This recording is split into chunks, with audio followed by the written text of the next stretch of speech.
संत गरीबदास जी ने अमर ग्रंथ साहिब के सुमरण के अंग में कहा है, गरीब कोटिक तीर्थ व्रत करे, कोटि गज करे दान, कोटि अश्व विपरौ दिए, मिटे न खैंचा तान।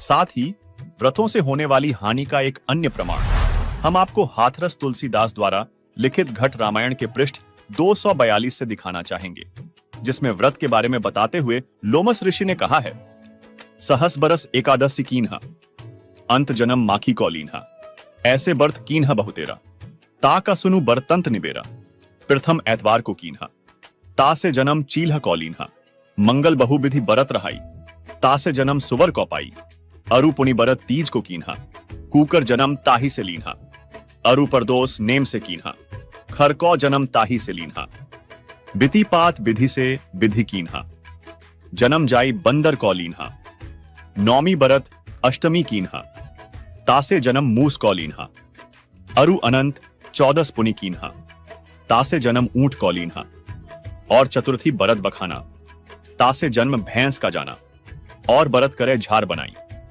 पुनि मुक्ति हमने नहीं पाई।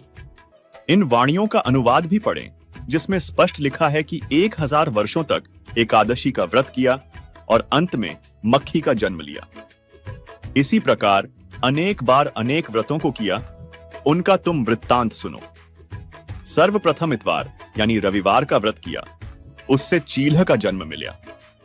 मंगल का व्रत अनेक प्रकार के रूपों में रहा, उससे मुझे सुअर का शरीर मिला। उसके बाद तीज का व्रत किया, उसके कारण मैंने कुत्ते का जन्म प्राप्त किया। इसके बाद नियम से प्रदोष व्रत रखा, उसके कारण गधे का जन्म लिया। नौमी तथा अष्टमी का व्रत किया, उससे मुझे मूस यानी चूहे का जन्म मिला। इसके बाद अनंत 14 का व्रत किया, उससे मुझे ऊंट का जन्म मिला। इसके बाद चतुर्थी का व्रत कहा गया, उससे भैंस का जन्म समझो। और नाना प्रकार के व्रतों का अनुशीलन पूरी तत्परता से पूछा, फिर भी मुक्ति नहीं प्राप्त की।